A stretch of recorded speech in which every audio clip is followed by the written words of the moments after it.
কি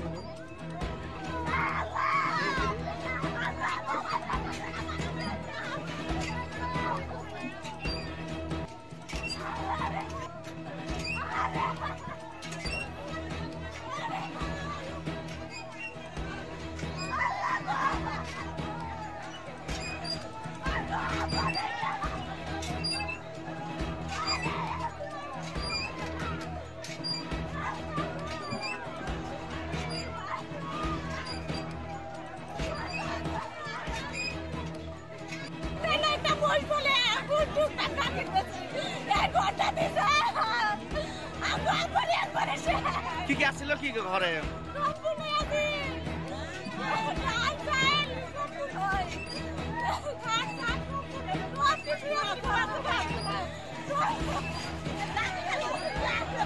বঙাইগাঁৱৰ কাহিবাৰীত ভয়াৱহ অগ্নিকাণ্ড সাদেৰ হুছেইনৰ ঘৰত সংঘটিত হয়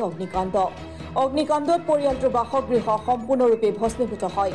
বৈদ্যুতিক মিটাৰৰ পৰা জুইৰ সূত্ৰপাত হোৱাৰ সন্দেহ অগ্নিকাণ্ডত বাসগৃহৰ লগতে প্ৰায় 120 মোন ধান নগদ 30,000 টকা আৰু নথিপত্ৰ ভস্মীভূত হয়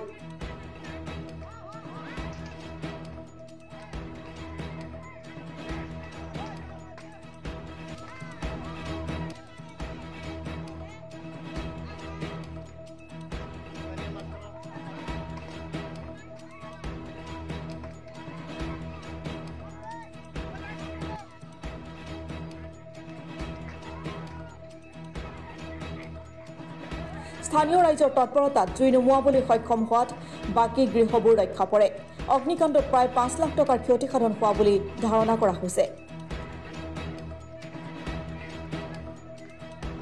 তাৰমানে আজি আমাৰ কাহিবাৰী প্ৰথম খণ্ডত দক্ষিণ কাহিবাৰী বুলি কয় এওঁলোকৰ বিদ্যুৎ কানেকশ্যন আছে ঘৰৰ মেইন সুইচত কেনেবাকৈ মানে শৰ্ট সাৰ্কিট হোৱা বুলি অনুমান কৰা যায় যে শৰ্ট সাৰ্কিট হোৱাৰ পিছত আজি এই ঘৰখনৰ দেহত এটা ক্ষয়ক্ষতি হয় গতিকে সিহঁতৰ মানে কৃষক মানুহ পইচা পাতিও আছিল প্ৰায় 40-50 হাজাৰ টকাৰ নিচিনা ধানো আছিল 1.5 মোন গতিকে অনুমানিকভাৱে প্ৰায় 3-4 লাখ টকাৰ সিহঁতৰ ক্ষয়ক্ষতি এটা হোৱা বুলি মানে আমি অনুমান কৰিছোঁ গতিকে আপোনালোকে যিহেতু মিডিয়া পক্ষৰ তৰফৰ পৰা আহিছে গতিকে যেহেতু শৰ্ট সাৰ্কিটৰ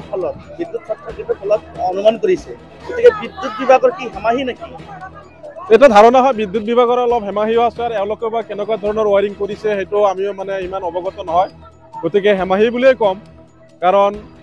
আজি ধৰক স্মাৰ্ট মিটাৰ হোৱাৰ পৰা মানে বিভাগীয় কৰ্তৃপক্ষবিলাক অলপ নজৰ নিদিয়া হৈছে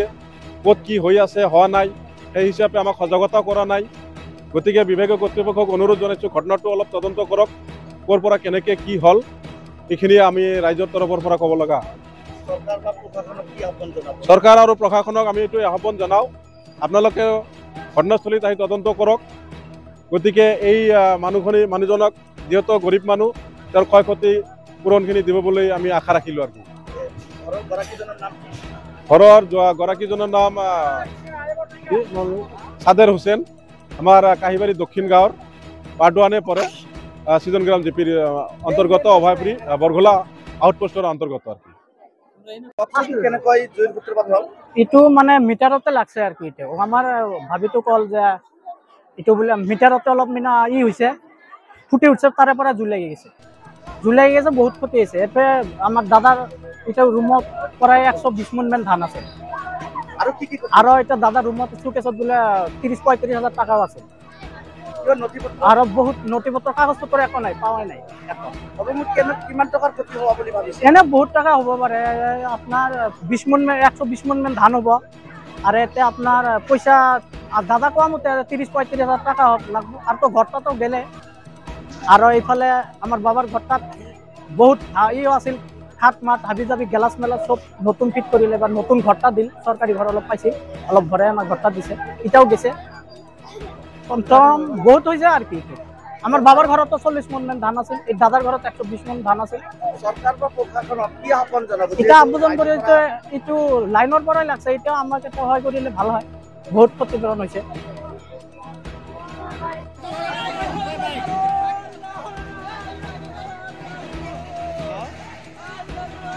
মানিকপুৰৰ পৰা আব্দুল সুবাহানৰ ৰিপৰ্ট অসম টুডে।